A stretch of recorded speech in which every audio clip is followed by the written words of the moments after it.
All right. So we are on issue 6 of Kamandi, Last Boy on Earth. We're doing 20, 1 through 20, based on this collection that I got.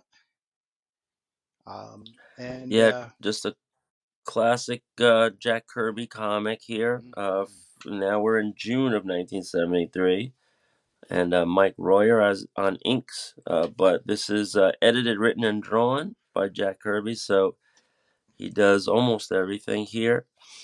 And in this issue, I love this cover. Reminds me of Road Warrior. yes.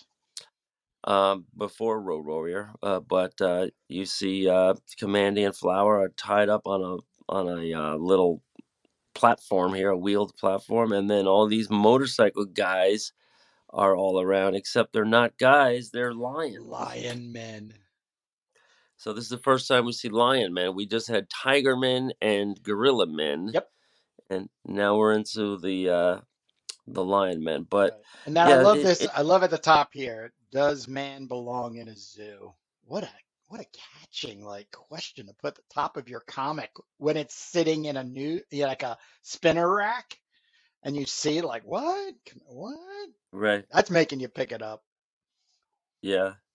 And I also like how Kirby kind of bookends these lions on the cover. You don't really see a full one, but you see a half of one and a half of the other, Yeah. and then Yeah. all the other ones are just kind of like faded out and they're colored like blue. So you're not getting a really good look yet, but you're just getting like kind of a tease or a hint. Yeah, if you're into bondage, I think this is going to be an eye Yeah, well, catcher they're too.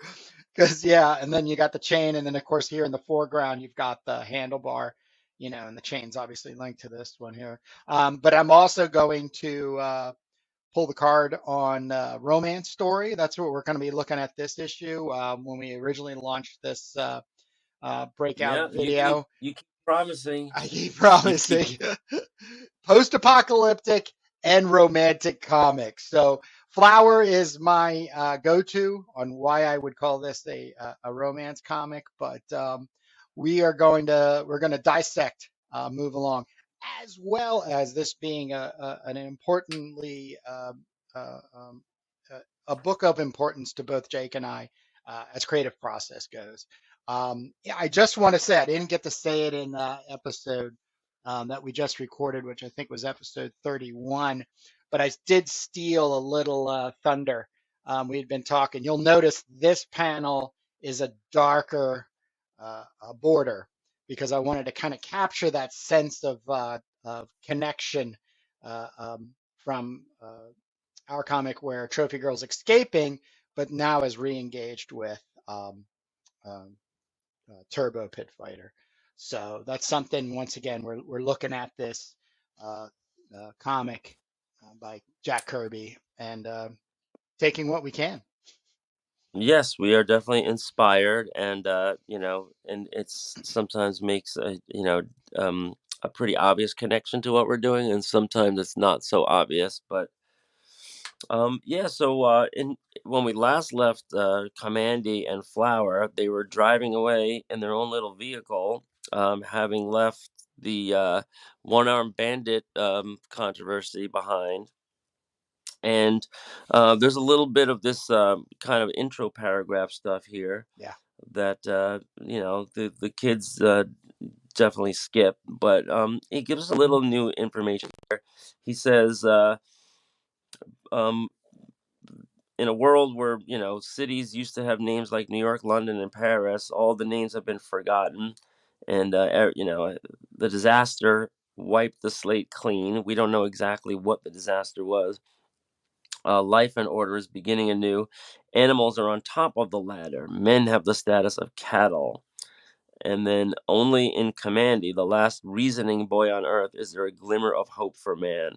But wait, there is also Flower. Flower. Right. Oh, this is So great. This is great. yeah, and so Flower is going to be building up her vocabulary, I think, and Kamandi's got to have somebody to talk to here on the road. Yeah, and we're And also just going to bring attention to the fact that Jack Kirby was able to get away with a topless female character, which how did DC let this book go out to yeah, we the mentioned this newsstands? You before. know, I mean, it's pretty big. I mean, Yeah, we mentioned this before. She just strategically has her hair covering her in every pose, and if it's not her hair, it's something else. Um, but yeah, I could ask the same question of Kamandi. Where are his nipples? So yeah. So they're just running down the road, and then all of a sudden turn the page, and damn! yeah. Oh my gosh! So yeah, so this is like these aren't really motorcycles as much as they are like dune buggies, right? Well, they're the ATVs, the three wheelers. Yeah, well So, they mention them dune buggy. They mention ah, look out, there's a oh yeah, dune yeah, buggy, up here at the top, yeah, Dune Cycles, dune cycles. There you Dune go. Cycles. And yeah, so this has a lot of action. There's a lot of these guys, and he's just showing us kind of like the surprise of all these characters descending all at the same time on Kamandi. They overturn his well, they call his vehicle a doom buggy. Hmm. It's Yeah, basically like a cart, with a wagon behind it, yeah, and we don't see who these guys are yet. no, They're all wearing like masks and goggles so it's far. great. It's great. But yeah, this lower right corner of the double page spread, just look at those lines, those the black and white interplay, and then they colored purple over the white. But Hmm. look at those lines. I mean, ha, you know, there's just there's no anatomy there. It's just Kirbyism. This is like the vocabulary of Kirby's line work.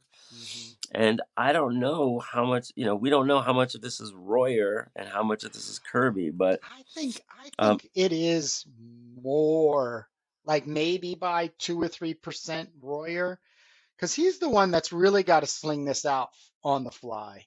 So he can't sit back and say, or get on the phone with Jack and be like, Jack, what did you think? Was this darker under here? Or, I mean, and these notations, these notated little blobby squiggle marks, um, they're just, it's a they're like flurry. tadpoles. They're like Yeah, little yeah, yeah. tadpoles. But they're just something that it's like I was mentioning this before in another episode where it's an unconscious mark making in order to kind of fill the page up to a point where you can turn it in as completed. Yeah, and that's why Kirby was Kirby, because when we're doing a page, and he probably gave himself a time deadline for every page. um you just say, all right, I'm going to draw the action, I'm going to draw a little background, just to give us an idea of where the setting is, and then I'm just going to do Kirby dots, and I'm going to do like black and white interplay. You can see here on the left, I guess this is just Mm. supposed to be sand and mountains, but there's dust clouds, and I there's think it's lots of all Kirby of dots. those things. I think it's all of those things. I think it's an indication of like sand getting pushed to the side, but it's also the energy of a shadow because he's coming up on his, I mean, he's just making and I think it's Royer that's making this decision, you know, based on an indication, whether it's just the vehicle itself or actually some Yeah, kind I of mean like everything that we see that's black trick. is Hmm. Royer, Hmm. and then there's a colorist that comes over that, so you can see they added the pink, they added the Hmm. yellow. Hmm. Um, You've but got pink on yours, Jake. You've got a pink highlight on yours. oh yeah, this yeah, these, let me see yours. Yeah, the speed lines are all pink, and sometimes Okay. they're out of register pretty badly here. Okay. So, it's a pretty interesting comparison. I have part of my pages chopped off here, so I'm the victim of some stupid kid, but Buffoon. yeah, it might have been me. But yeah, so yeah, all these guys are popping out all over the place, and then in the next panel, in the next page, um, Kamandi's engaging them. He feels like he's being attacked. He's got the rifle. He's shooting people. We spoke about this. We still don't know, like, if he's shooting bullets and if he's Mm, killing anybody. But hmm. it just seems like just a magical stun kind of a thing.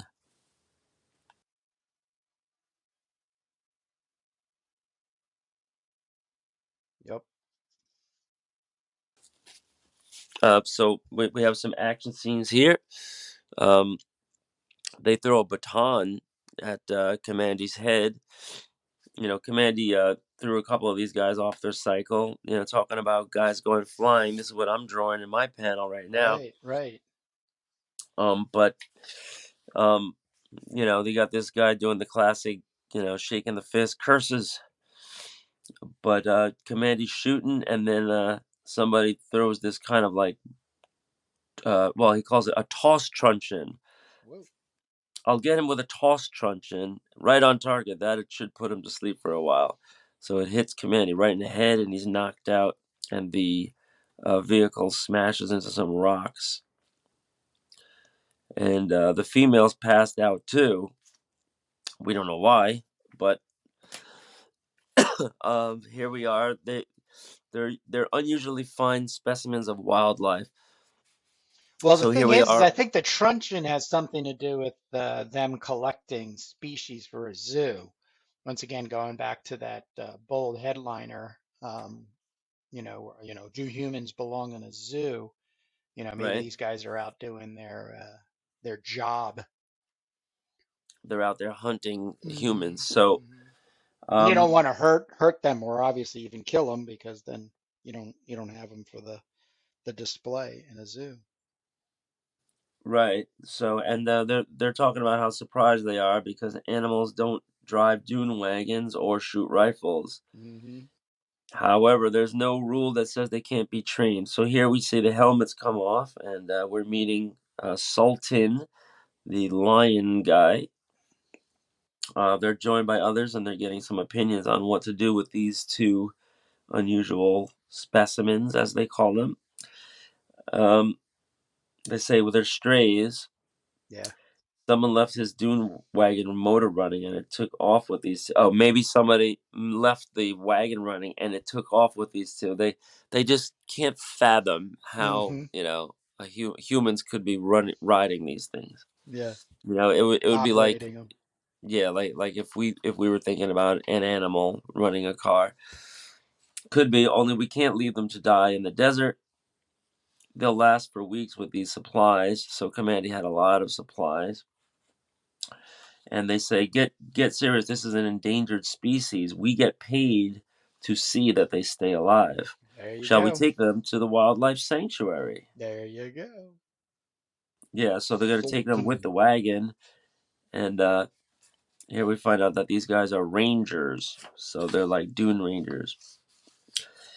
And ooh, beautiful. So we're turning the page. So story page 7. It's chapter 2. As we know, Kirby divides everything into these 5-page sections. So we're on chapter 2, and here we see some lush mountains and growth, waterfalls. These are like the pristine, untouched uh, nature landscapes, and Kirby has a lot of lights and darks in here. That we see, and interesting colors. The colors are all added later by Royer. Right? No, it doesn't say. The No. colorist the No. colorist is uncredited. Yep. Yeah, but could be Royer, could be somebody else on staff, DC. Intern. And so apparently it's not like the cover where they're dragging them along with the chain. It looks like they just put them in this area. Let's see what it says. The sanctuary, a place of protection for the wildlife that thrives in its guarded boundaries. Once it was an exclusive green area for upper middle class homeowners. Now, as dawn breaks across the Nevada skies, it holds new kinds of tenants, flower and Kamandi, the last boy on Earth. So they've already been placed in the sanctuary here.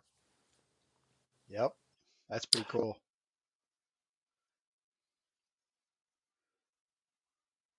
And then they get to run into other inmates. Yeah, so they're waking up here, and this is kind of slow moving.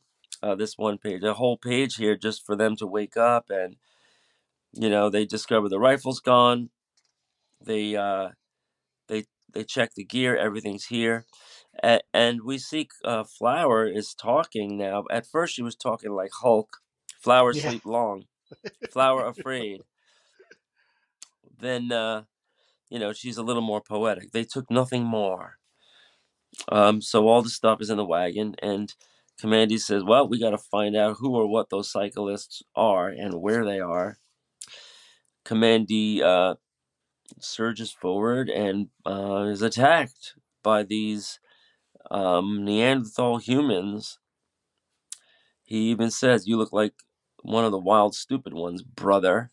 But he's, defending himself, and some action here as Kamandi. So we've seen this again and again, where the humans are just like senseless, yeah, and they see Kamandi as a threat, as an enemy. So they're fighting it out in these in the sanctuary, but Kamandi's given as good as he gets, and he scares them all off. They're uttering things like "Ika" and "Ap." Uh, Kamandi's throwing rocks at them. "Run, you cowards! You can't talk or act or fight like men. Someday I'll teach you, but right now I'm madder than a wet hen." And Flower's looking on. "Ha ha! What's so funny, Flower? Kamandi, not be angry. Kamandi, be proud. Now you be leader." ooh, all right. Flower, no. Flower once part of big herd. Kamandi said, "Well, I'm no part of any herd," and so he breaks himself off a big stick, and Kamandi's on the prowl here, looking for the cyclists. They come across some wreckage, some ruins, some overgrown cars, and Kamandi is referring back to the schooling that he got in the microfilm library. Back He says east. this, yes, back east. This was a rather exclusive housing development, and Flowers going, "What is microfilm library?" It's amazing that she could retain the phonetics of those three words. They should have jumbled it up. What's library? What's library film micro? Yeah, so Kamandi says it's a room in an underground. What is a microfilm library? And Kamandi goes, "It's a room in an underground bunker complex, a far cry from this bit of past suburbia." So here we're seeing Kirby imagining, the ruins of Nevada, and I don't know if he was familiar with the area or not, but he's just using that. We're already in a new chapter, chapter 3, and I love the way that he uses this kind of like opening in a cave, it looks like, or maybe it's just like the wreckage of the buildings. But even here you got the interplay of the light and dark, and we're talking about Flower has progressed to the level of using language, but she still has many mysteries to solve before she can fully communicate with Kamandi. However, in the eerie silence of these ancient, decaying structures, Flower and Kamandi share the common bond of fear, for death waits in the ruins, death from the people hunters. So they're whispering, and we can see their weapons, but these aren't lions. They're Mountain stalking. lions? They're not lions yet. Well, let's see. They have Maybe a they're cat-looking pumas. face. Yeah. Yeah, yeah, they're puma. Right, I remember these guys are pumas. Oh yeah, So here it is. We pumas wouldn't make a penny. right, so these are bounty hunters, and he says we'll capture as many as we can and take off. We have to make this night's work pay. If the lions had their way, we pumas wouldn't make a penny. Lions are nothing but bleeding hearts. I can't see how we ever came to be related to them. You know the old hash. Before the great disaster, we all originated in the land of Zooey. What tripe? Oh, the land of Zoo, and the exclamation point. What tripe? That's crazy. You know. But yeah, so something's happening, and right now, Kamandi is becoming the leader of the herd. All of the humans, the simplistic humans, are coming around to flock to Kamandi because he showed himself to be a great fighter. But Kamandi keeps saying he doesn't want to be the leader. So, oh man, I just turned the page and I have a double page spread of Columbia House Oh, 8-track tapes that you can buy. damn, sweet. T Rex, Ray Price, Simon and Garfunkel, Neil Young, Liza Minnelli, Al Green, Johnny Nash, Moody Blues. So yeah, you're missing all the great ads, but Command Absolutely. Kamandi is kind of standing off with the humans, and then all of a sudden behind him they're attacked by the pumas. So Kamandi spins and whirls, and he's engaging. He's got the hand of the one puma, and Flower is in this kind of like defensive Yeah, it's mode. a She's warning Kamandi. it's a great panel. Great action panel. Right, yeah, the movement, right? And Hmm. this is the great like thing about Lean Kirby, like in, lean back, lean forward, lean back. Whew. yeah, the fluidity. Oh, So effortless. yeah, so the battles go on, and Flower's grabbed by the puma, and he's shooting Kamandi. It's funny they have these one-handed rifles or something. Um, Yeah, it's like I think a Mauser used to have a stock, and I think you could actually put the gun in the stock, if I'm remembering okay. correctly. So I guess maybe he might be kind of lifting from that technical aspect of pistol-like uh, rifle, you know, So extension here kind we of thing. see the one puma is down. Commander got him good with the stick, but the other one is fighting, and now Flower and Commander are both tussling. They grab Commander's hair. He flips Flower, and here we see Commander says, "Don't you dare hurt her." My So we girlfriend. see, yes, he's kind of getting invested, and he grabs next page, story page 16. He grabs the gun and turns the gun on the puma. Now you're on the business end of this weapon. How do you like it? It talks. It talks. The animal really talks. So Command is shooting these guys, shooting at them. I guess they're warning shots, and they're running for the hills. We won't forget this, you weird little beast. And we're seeing all these great Kirby explosions here, right? It's like Yeah. these little blasts that are surrounded by Kirby dots. And overlooking on them all on the hills are all the rangers, the lions, who are learning more because they dropped Commandy off and they're observing this whole thing. And they were just about to close in on the poachers, and the Sultan says there's no need to chase them. They'll be back, and we'll be here when they return. So it's like they're laying a trap using the humans in this little sanctuary, and it's like a little internecine war between the lions and the pumas, bringing us to chapter 4. And Commandy is a standing guard here. This is a great picture I, here. man, that amount of like shadowing with the ink is just incredible. I don't, very few times do you really get stuff like that. Really, whew, Yeah, this is like a pinup in the middle of a story, oh, you know, and delicious.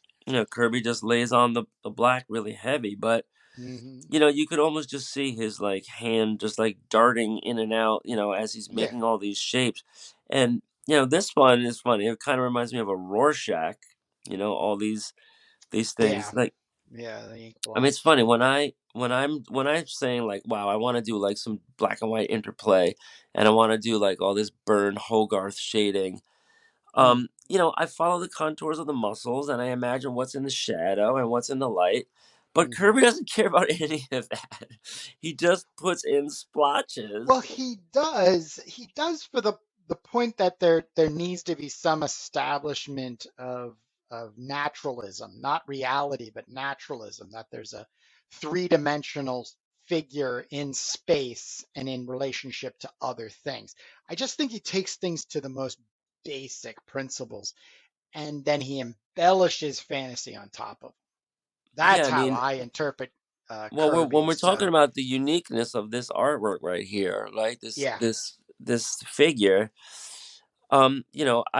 I said, Rorschach. There's a little bit of Rorschach in there, oh but yeah. I also see Sumio, in there, right? Who? That's just What? the Japanese brush work, Oh, right? yes, yeah. Yeah, right. And Yep, I agree. so here he just drew Kamandi and he drew the outlines, and then he said, "Well, I'm going to draw fire," but he wants to make it look like you know Kamandi is very pensive, and he wants to make it look like dramatic lighting and everything. So he just Yeah, darkens in like 2/3 of the character, but he doesn't do it in any like an anatomical or uniformed. or realistic shading. Yeah, He yeah, just real. does Kirbyism, right? And Yep, some of it yep. is the squiggly lines, like the tadpole things, like we see all over Silver Surfer, and Well, some of it is just this like Kirby-esque brushwork, or it's how he outlining. transcends into art. It's I think it's one of the reasons that initially when you see this work of Jack Kirby's, as a kid, you're like, ugh, it's so I know clunky and I it's didn't like, love it at the ugh. Oh, time. everybody. I mean, if you were one of these people that you're going to say, oh, the moment I saw it, I fell in love. Okay. But no, but then you over time develop, especially as an artist, and then you revisit and you go, oh, I get it now. Then Yeah, you at get the t- all the way out to a point where you realize he's the master of comic books. And he's he, the the master because he's boiled everything down to its most simplicity, but he's still able to embellish and give you just boom. Yeah, I Whew. remember at the time, when I was reading these things in the 70s, and I would come across Kirby's and I would be like, oh, well, it's not Neil Adams and it's not Ross Andrew and Mm-hmm. it's not as good as Mm-hmm. some of these realistic guys. Barry Windsor But Smith. but I used to read them just the same. I'm like, well, the story is kind of cool, Yeah. and so I would read it, but I would be like, Kirby is he's a cheater, right? He's doing everything fast. He's got this fast style, and he's cranking the Mm-hmm. stuff out. And Mm-hmm. just the fact that every 5 pages is a full page, splash, that's cheating too, because he's just like ripping through these comics, So yeah, I love it. but come to find, he wasn't really cheating at all. He was just trying to, make it so that he could do 3 comics a month instead of one.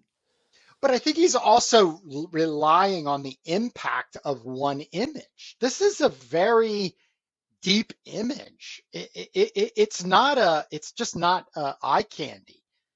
I mean, we're playing that this is some eye candy here. Like, wow, how did he do that? And they're like that.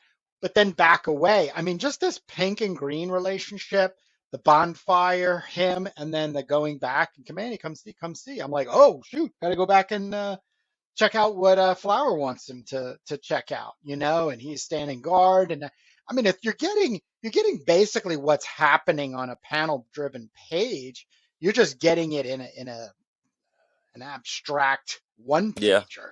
I mean, death. right. If this was a poster back in the '90s at a comic book convention for $20, I'd have bought it. Yeah. I'd have bought it. I'd have bought it. And I'd probably still be carrying it around and it'd be in my I studio and got all I probably tattered got up this with I probably tape got and this for a everything. quarter back in the day. Yeah, yeah. So, So yeah, so we see Kamandi standing guard, and the unknown, and then this great hook here where Jack Kirby says, "Kamandi, come see." So Flower found something, and now we have to turn the page, right? And yes. and again, Oh, you have this rifle pointing to the right, and then you have this other stick pointing to the right, right? And it's all design, and all of this kind of motion for the Kirby dots is all pointing to the right. So we turn the page. Now, I don't, I don't know if the edition that you have always has right-handed pages on the right and left-handed pages on No, the left. Because I no. think in our last This is lucky. episode, I think there was an example where it wasn't like that. So that's why I Yes, have the yes. original comic here. Yep, yep. Now we're both getting the yep, get the turn and boom. So Flower, so they come inside, and Oh, Flowers she's is gonna is cook some being dinner for her domesticated here. boyfriend. Yeah, they're playing house. And she says everything works, Oh, lights work, house works. okay. And Mandy says, "Well, what do you know? It really does." So somebody's running a power plant somewhere. No, I mean this is probably being engineered by the Lions, right? Yep, yep, Right. yep. So the kitchen works too, and Flower has just cooked a meal. Food on boxes on wall. Stove makes heat. Flour cook food. More food. Yeah, Smells fresh. Strange. This good wife. climate is dry most of the year. I can understand why all these houses haven't rotted away, but all these other things, it's impossible. Look, milk in little boxes, delivered by the milkman, no doubt. It may not be so far fetched as that. So Kamandi is starting to wonder if this is all some kind of setup. And there we see, oh, that's a great shot. He's standing guard again. And then we see the Yeah. rain is pouring from the night sky, and they have this nice shelter. They're inside this beautiful fireplace, right? And Kamandi wraps himself in a blanket, and he's going to be standing guard. Flower goes to sleep here on the couch. Um, I guess this is because has to be rated G. They're not going to go into any bedrooms or anything like that, right? I guess, yeah. You But she's remember I still Love topless. Yeah, I remember I Love Lucy. They had to have you Yes. could do a scene in a bedroom, but you always have to have one foot on the floor. Yeah. Crazy. Crazy. So it says Flower feel warm and safe, commanding near, commanding brave. There you go. So here we sit. Boyfriend. I know they're really falling into their roles, but danger lurks. I love this, like, background and everything. This kind of like, torn down, broken out home. What if he just like Commandees. leaned back out of his studio into his own living room and was like, Jot Jot, I'll just bust up my bookshelf and Yep.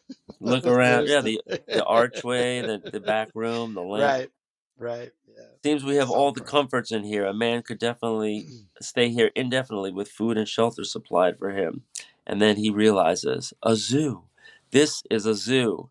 The human herd must be kept in these houses, just like man kept animals in the past. The question is, who are our keepers?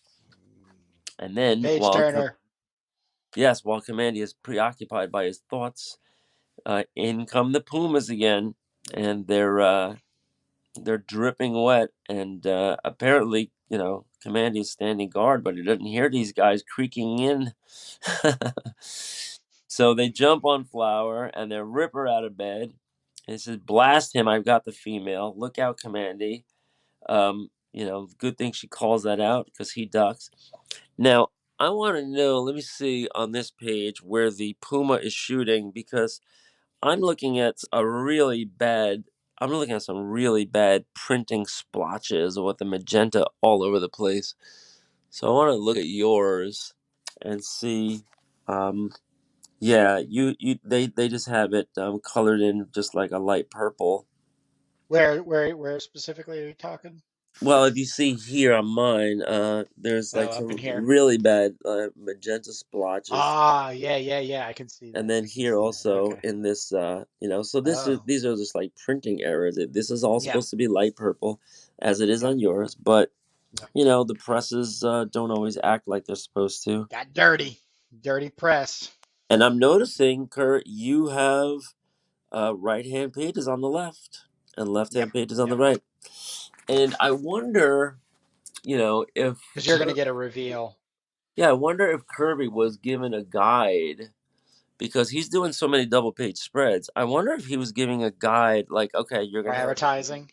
I think by now he knew Makes sense. where the ads are going to fall. They're always, you know, well, let's see, this is the same. So we get to page 2 and 3, then 4, 5. The first ad doesn't appear till the right hand side of uh, page 7. Well, in internal page 7. 1, 2, 3, 4, 5, 6, 7. So the first ad is page 7, which is um, in between story pages 6 and 7.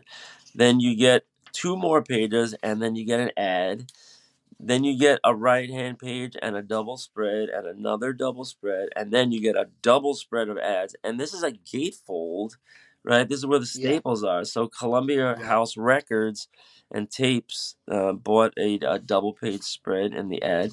Then we get 2 pages here, 4 pages, 5 pages, and then we get a right hand ad. So I imagine Kirby knew where all this stuff was laid out, so he could do, because it's important to know, is this a right hand page or a left hand page?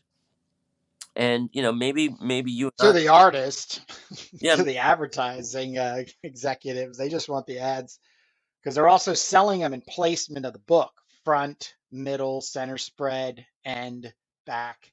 Those are all different pricings. right. If you're the first ad, if you're in the Yep. back, you're much less I likely. mean, a double page spread where the staple meets. Right. Come on, that's prime real estate, Yeah, as it would be for the back of the book. and you would think Kirby would want that double page spread, but that's not how it worked. Um, I mean, at least not in this edition, but I'll compare it to some others. I might have to plead guilty here about not paying attention to whether my pages are on the left or the right as I'm giving them to Mm. you. I think this came up once in issue 1, where I wanted a certain page to I wanted to make sure that certain things are not opposing other pages, because we don't have any ads in our comic. No. We just go from page to page of Yeah. story. Um, And we're filling the book too. 28 pages for 28 pages issue plus one. pinups, Yeah. and there's going to be Yeah. like Yeah. like a text page or whatever where we do some explaining. Yeah. But Well, there was remember, I had taken you to Kablam, the print on demand company, and you can get a reduction in your print run cost if you allow them to put an ad on the back cover. So yeah, if we were to go that route, we would end up losing a page to an advertiser, yeah, but we would have a reduction in the cost for it, which means a little more money in our pockets. yeah. I don't think I'm going to be doing that because I hear you. I yeah, hear we're you. making I we're hear making we're a piece of art here. We're not worried about advertising for some printer that's not even going to be there in a couple of years, maybe.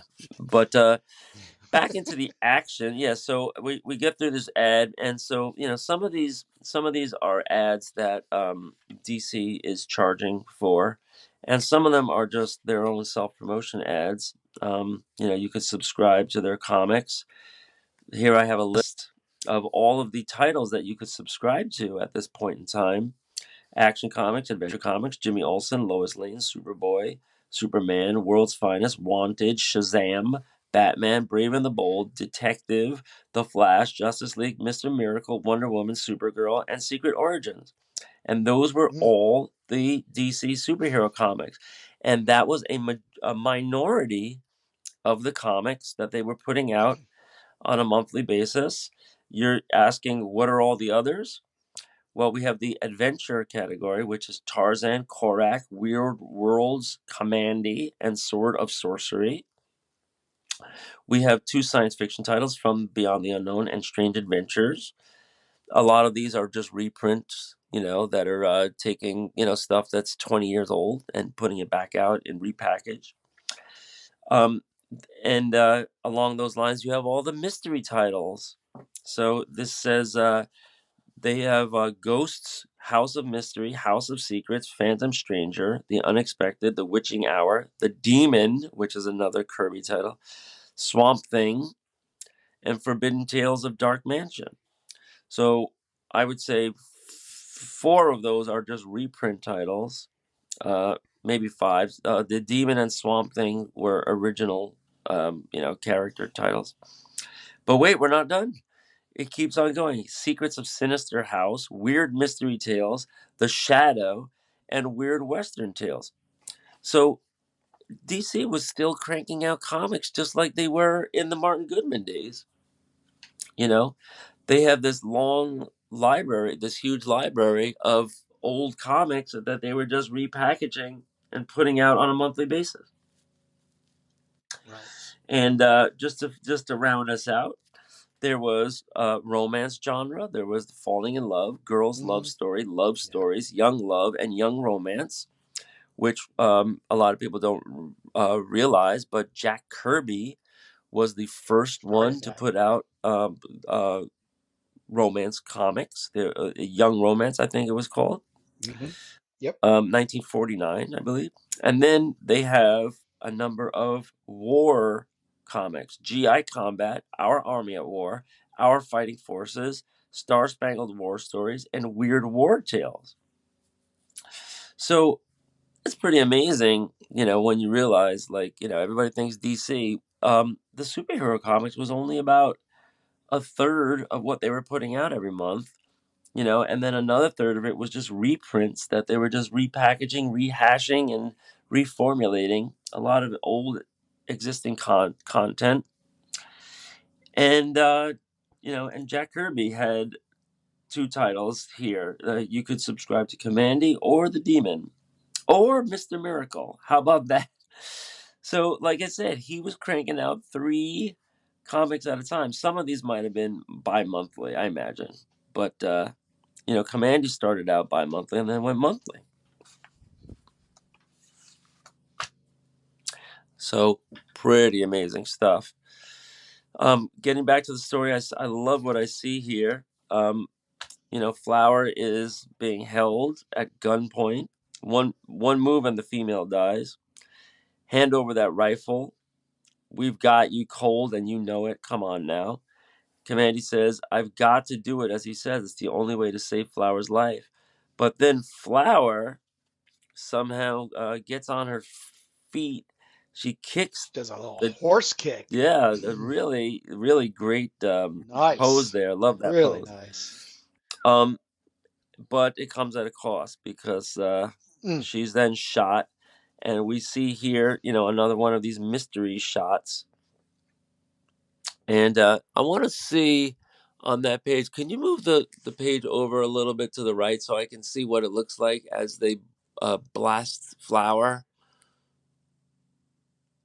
Yeah, like that. So yeah, so in the printing process, there's like a yellow bubble here, and then there's like these red streaks, and that was probably drawn on to the red plate or the magenta plate by the colorist. But on your copy, it's drawn on a little more carefully and a little more thoughtfully. So they had to redraw that, Airbrushed. maybe Yeah. even airbrush. Yeah, Computerized. maybe even using like a Photoshop tool. It's funny, the sound effect says "whom," but yeah, on mine it's really just quick strokes here, on the color plate on the red plate. So Flower is injured, and Command is saying, "Oh, Flower, oh good lord." Um, the Pumas are saying, "Ornery beast, I'll finish you both off now," and this is when the Yeah. Lions intervene. Put that rifle down, Mister. You're under arrest. Mister. Uh, the rest is so And good. so now the Lions rush in and they arrest these Pumas. Um, they take them away, and they don't like them horning in on their Poachers. sanctuary. So it is like a Yeah. zoo. Poachers. Um, I, Or like, I don't see any blood here, but Kamandi is holding Flower. He's really sad. yeah. Um, is there anything we can do for her, Sultan? I don't think so. Not even the veterinary can help her now. It's sad. She was as clever as the young male. She even wore flower in her hair, just like our own girls do. If only we'd rushed those pumas a little sooner, we might have. We came down the hill as fast as we could, deputy. When this kind of thing happens, I get to hate this job. That young male thing seems broken-hearted. He isn't without intelligence or feeling. He apparently misses her. Too bad. She was a pretty little thing for an animal. Thus is the course of life and death in Kamandi's world. So apparently Flower's dead. And I don't see any Sad. blood. Oh wait, this is blood. Look. You could see Where? it's all colored black and it's trailing down the bed. No, that's her dress. That's her dress. See over here? That's her Oh, dress. so what's this Yeah. red puddle on the ground? Oh, the dark puddle on the On the ground. ground. It's what? Yeah. See right by Kamandi's foot? That's a flower. That's a flower. That's flower. No, on the last page. On the last page, right by Kamandi's foot. There is none on my. No, where he's putting her on the couch. Yeah. Yeah, what do you have? What do you have where the ad is on the third of the Oh, it page? just says Kamandi, last boy on earth. Oh, could I see? Oh yeah. Yeah, because I'm on the last page. Kamandi is laying her down on the couch, and it looks like there's all this black stuff on the couch, and it looks like there's blood on the floor. Not on mine, but I'll check the original copy I have. Oh, maybe your I think your picture is frozen. I'm not seeing your picture change. What do you mean picture change? You're still back on the page where Flower gets shot. Oh, that's weird. Yeah, and your hand is there, so it's like frozen. Is it frozen? All right. Yeah, your image is frozen. Yeah. On mine, maybe I should go out and come back. Nah, we're finishing up because we're at like 46 minutes right now. Yeah, we're at the end. I know. We're just closing out here. Yeah, I mean, I'll look into it, but right now what I'm seeing red, not near her foot, but underneath her as he's putting her down is just some red. So you're talking about the third to last panel where Kamandi's putting her on the couch. Yeah, it's the first panel on the last page. Right. Yeah, there's no red at his feet. There's no red at his feet. There's no red, but there's that black like puddle on the floor. I think that's a shadow. Because look at it underneath her. Look how he does the shadow on the couch. It's just a squiggly line. There's never like a meeting of shadow under feet. There's always an impression, for the most part, that you see that's indicating, So no blood. There's no blood in Flower World here. Yeah, that's stretching it there. And so I was just curious to see what your. It's an interesting take, though. I mean, the more I stare at it, but at the same time, it's the black line from the couch. Yeah, well, like I said, the Rorschach test, right? Yeah. It's that artsy thing he's able to do. Some people say it's a shadow. Some people say it's a puddle of blood. I don't know if this is the end of Flower. We'll have to tune in. We will have to tune in. Because next month, the United States of Lions, which is actually be next week, not next month, but next week we're going to be going through issue 7. This is once again. Right, but if you're looking at this past 2023, all you have to do is just click the next link and see the if you're in the playlist, just keep going because once again, another thing technology is taken from us is the amount of anticipating something over 30 days and waiting for it. So that was the long and short of Kamandi number 6. Yep. June 1973. Kamandi had a love interest. He was protective of her. They were kind of domesticating in this house, even though it was a zoo. And then he lost her because of the pumas, the bounty hunters. And as we end, Kamandi is still apparently in the capture of the lions, and in this little sanctuary with other humans. And so we'll see where we go from there next time. Pretty exciting. So thanks, Kurt. Thanks for another exciting edition of good times of Kamandi. what are we calling this? Like a dive through? Yes, a dive through And history based was also another thing. So I think I've actually titled this "History Dive Through." Kamandi, Jack Kirby History Dive mhm. Through. So yeah, we'll see how that helps us in the algorithm. But yeah, it's just two old heads going over something that is very important to us as creators ourselves, which we are making our own comic. And that's why we're doing this, is just to do some breakout content. And Turbo Pit Fighter is Right. out there. Don't forget to tune into our other The series, which is making of the making of Turbo Pit Fighter number our one own and two. way, our own way. And we're moving through the pages, pencils and inks, so you can see the inking and the penciling at the same time. Yep. And as we're making that sci-fi post-apocalyptic love story featuring a strong female character, physically strong female character. All right, Kurt. Cool. So I guess I'll catch you next time. Next week, All right, Sunday. my brother. All right. You Uh, take care. all right, ciao. Late.